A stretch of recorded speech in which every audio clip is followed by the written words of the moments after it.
Bonjour à tous, bienvenue sur la chaîne de The Tube Clinic. Je vous présente aujourd'hui une icône absolue de la haute fidélité des années 50-60, à savoir le Macintosh MC30. Alors celui-ci est en triste état, avec une vie très mouvementée, visible sur ses transformateurs, sur son châssis et sur pas mal de petits détails comme cette plaque d'aluminium rajoutée, allez savoir pourquoi.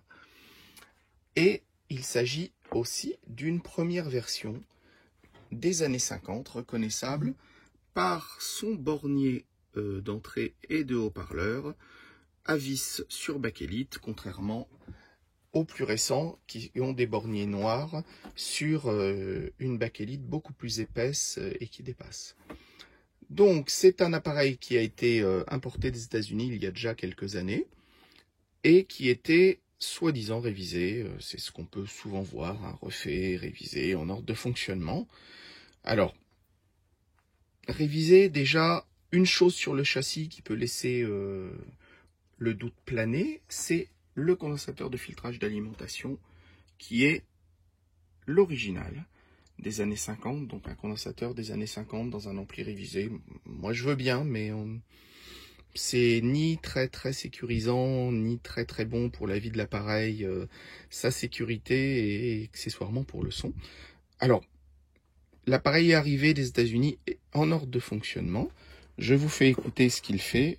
Vous allez peut-être l'entendre, je pense, sur... Alors, je vous le fais écouter là sur un petit haut-parleur de test.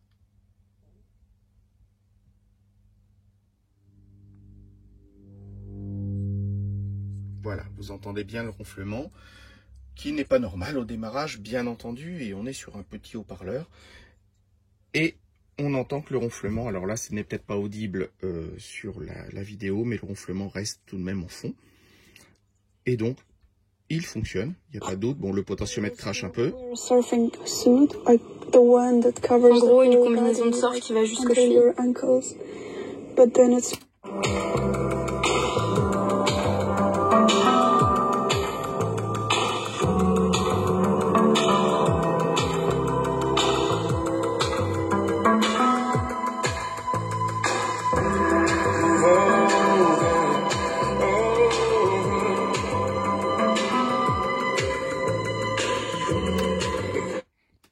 Donc cet appareil fonctionne.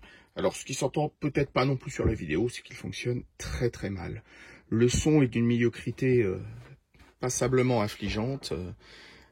Beaucoup de médiums, pas mal braillard, un ensemble très mou, peu de graves, des aigus absents, bon, des lampes qui valent manifestement ce qu'elles valent, ça n'a pas encore été testé.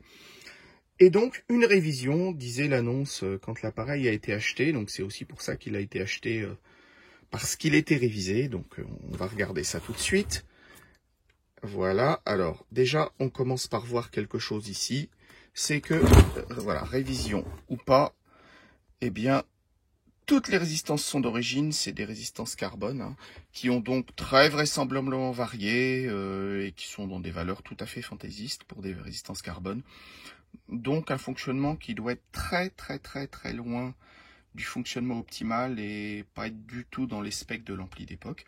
Sans parler, voilà, de la diode ici, qui est strictement d'époque et qui a plus de chances de faire n'importe quoi, voire d'avaler de la tension, parce que c'est la diode qui règle la polarisation. Donc de donner une polarisation totalement fantaisiste que de fonctionner comme il faut. Alors, suite de la révision, et c'est là que ça se gâte, voilà, hein, au lieu de mettre une belle capa bouteille aluminium, on se retrouve avec absolument n'importe quoi. Alors d'abord, ce ne sont pas les bonnes valeurs de filtrage pour les condensateurs, et ensuite, surtout, ces condensateurs-ci sont isolés à 450 volts. Sur le Mac, en général, on met plutôt du 500-550 volts. Donc, oui, des condensateurs neufs, mais qui n'ont rien à faire là, et qui sont tout à fait fantaisistes. On retourne. Alors, de ce côté-là, eh bien, en effet, c'est révisé. Alors après, c'est vraiment une question de goût. Ce sont les fameuses Prague Orange Drops, là, qu'on voit notamment ici, vous voyez. Voilà. Alors, question de goût, moi je déteste ces condensateurs-là. Je trouve que c'est très très bien pour de l'ampli de guitare, mais sûrement pas en hi-fi. C'est braillard, c'est dur, ça a plein de défauts. Bon, c'est une restauration, effectivement, les composants sont neufs, mais pour faire sonner un Macintosh 30, personnellement, c'est pas tout à fait sur ce type de capa que mon choix se porterait. Pour le reste, eh bien, condensateur basse tension et condensateur haute tension ici, du Sprague Atom, donc en principe c'est plutôt bien.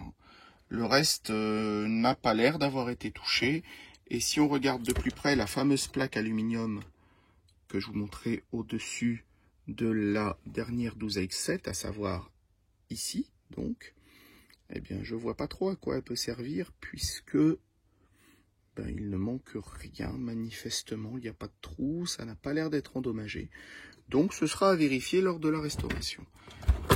Voilà, bon, pour cette vidéo, ça va être tout. Nous allons nous arrêter là. Je vais vous faire suivre pas à pas la restauration de ce MC30 dans des vidéos à venir. Donc, entre-temps, eh bien, n'hésitez pas à souscrire et à vous abonner à la chaîne, donc The Tube Clinic. Et puis, à cliquer sur la petite cloche pour être averti des nouveautés. Je vous dis à très bientôt. Au revoir à tous.